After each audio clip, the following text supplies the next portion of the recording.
สั่ง36,900กีบต่อลิตรกับส่วนเป็น37,100กีบต่อลิตรนี่ก็ได้ว่าขึ้น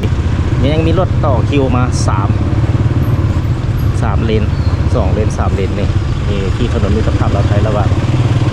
สะพานทองไปหาเขตพวกหมอ103เมืองสิก็จะเป็นปั๊มสะพานทองตอนนี้ก็เวลา7:52 นาทีวันที่18 เดือน 3 2022ก็จะมีผู้คนมาเรียนคิวใส่น้ำมันก็ถือว่ามีหลายปั๊มปิดเนาะก็สถานการณ์หรือว่าอัปเดตน้ำมันล่าสุดในวันที่18 เดือน 3 2022ก็ที่มาเรียนคิวแต่7:30 นาทีก็ใช้เวลาเกือบ20 นาทีแหละเคลื่อนรถยังไม่ได้พอ10 เมตรก็ถือว่าอดใจรอแล้วกันปั๊มเดียวดีกว่าปั๊มเด็ดแล้วคนใดอุ้ยแล้วที่พันมาหันบัวได้ใส่จังอันว่ะเขาพูดปิดว่ะปิด4 เมืองจังเจ็ดจัง8ผิดแต่จะมาที่ผิดเขตลักหน้าว่ะโอ้ถึงทองมาเดี๋ยวเราจะ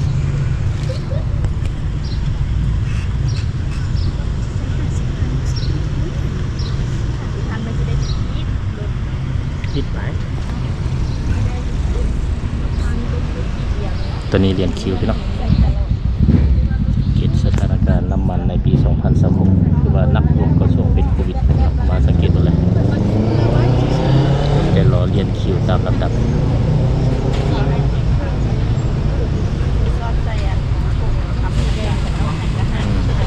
แต่ถ้าว่ารุ่นว่าจะใส่เท่าไหร่ก็จะให้ใส่แซดหนึ่งหมดเลย50,000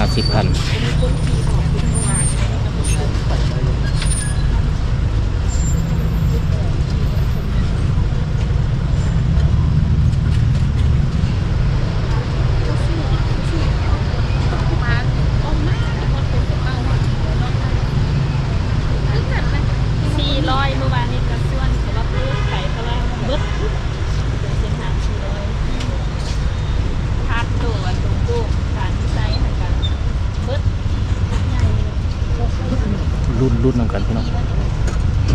กดเจโลน้ำกันเป็นมาบูนปั้มน้ำมันพี่น้องวันที่18 เดือน 3 2022ตอนนี้ก็เวลา7:55 นาทีวันที่18 เดือน 3 2022ใช้เวลาเกือบ25 นาทีแล้วยังบ่ทันได้ใส่ไปตามคิว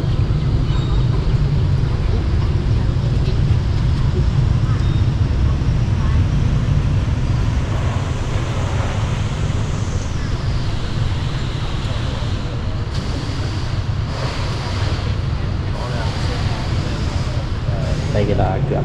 30 นาที35 นาทีใกล้จะฮอดหัวปั๊มที่ว่าจะได้เติมน้ำมันในครั้งวันที่18 เดือน 3 ปี 2016อยู่ที่ปั๊มที่ดีโอสะพานทองศรีสัตนครวิจันทร์ก็ถือว่าเป็นมื้อหนึ่งที่ว่าราคาน้ำมันก็ขึ้นฮอดวันนี้ราคาน้ำมันขึ้นก็จะเป็นไส้พี่น้องเกิดว่าผู้คนนี่ก็ได้หลั่งไหลมาเกี่ยมใส่น้ำมันอยู่ในจุดนี้ก็อัปเดตล่าสุดราคาน้ำมันในวันที่18 เดือน 3 2016อยู่ในตอนนี้ดูที่น้ำมันแท็กซัง36,900กีบต่อลิตรกับส่วนเป็น37,100กีบต่อลิตรนี่ก็ได้ว่าขึ้นตอนนี้ก็ฮอดเวลา8:30เนาะใช้เวลาเรียนคิวตั้งแต่ทางเข้ามาฮอดหัวปั๊มนี่เกือบ40 นาทีใกล้จะฮอดคิวแล้วอยู่ที่ปั๊มวีออยสะพานทองเมืองศรีสัตนครเวียงจันทร์ในวันที่18 เดือน 3 ปี 2026ใหม่ๆมาก็ถือว่าทำกลางราคาน้ำมันก็ปรับขึ้นอีกพี่น้องในวันที่18 เดือน 3 2026อยู่ที่จัดสร้างอยู่ที่36,900กีบ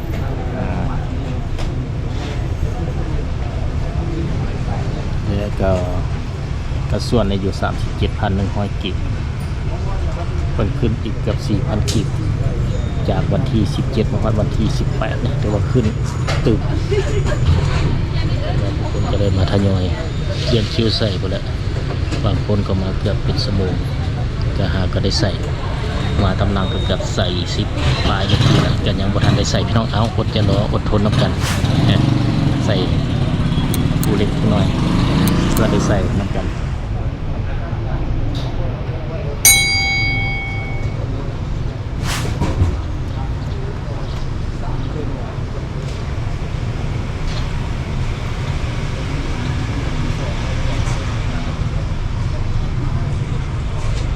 จะฮอดบอลใส่เลยพี่น้องก็ถือว่าใช้เวลาเกือบ46 นาทีฮอดหัวจ่ายปั๊มเป็นวันที่18 เดือน 3 2016อยู่ที่ปั๊มพีโอสะพานทองเมืองศรีสัตนครหรือเวียงจันทน์เป็นกำหนดให้ใส่รถจักรเพียงแต่100,000 กีบต่อคันส่วนรถใหญ่แม่น300,000 กีบต่อคันเด้อพี่น้องเด้อในวันที่18 เดือน 3 2016มาใส่ได้เลยเพราะว่าน้ำมันในที่นี้มีใหม่ๆสดๆเลยคิวเลยพี่น้อง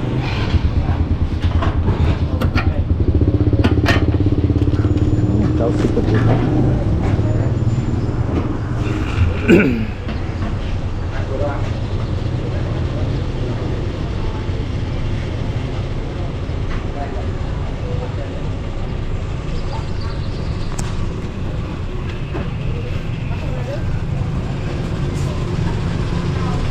แซ่บ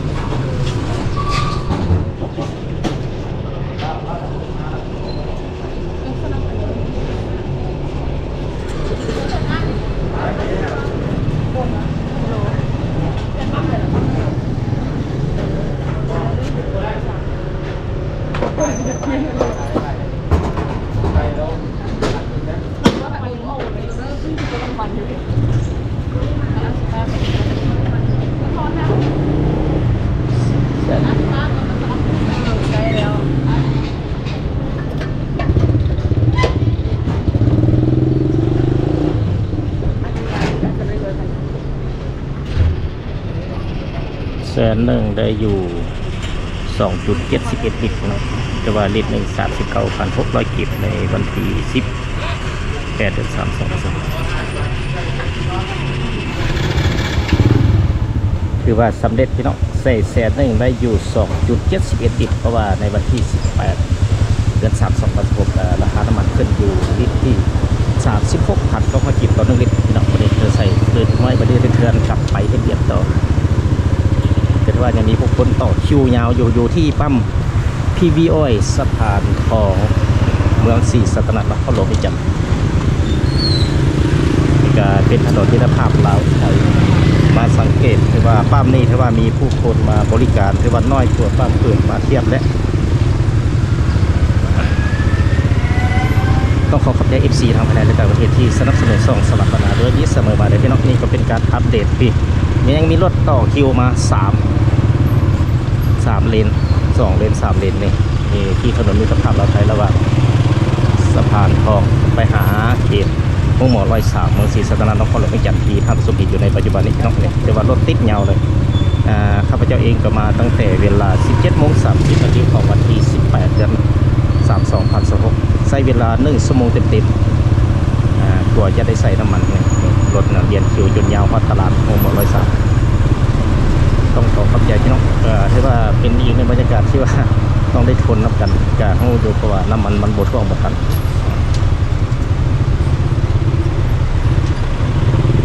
รถติดแต่ครับอันนี้รถมี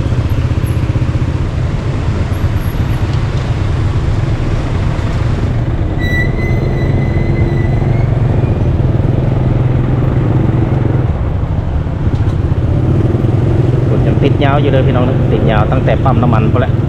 ปั๊มน้ำมันจนมาฮอดที่โคตรมาฮอดขอบเขตตลาดสะพานทองก็ถือว่าน้อยลง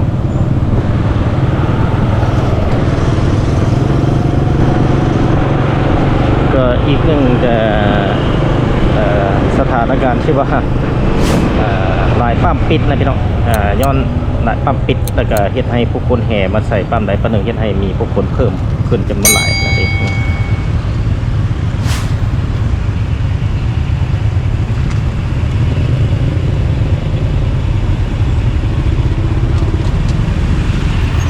พอดี8 โมงครึ่ง 9 โมงอย่างของวันที่18 เดือน 3 2016ก็ถือว่าสำเร็จใส่รหัสไปเรียบร้อย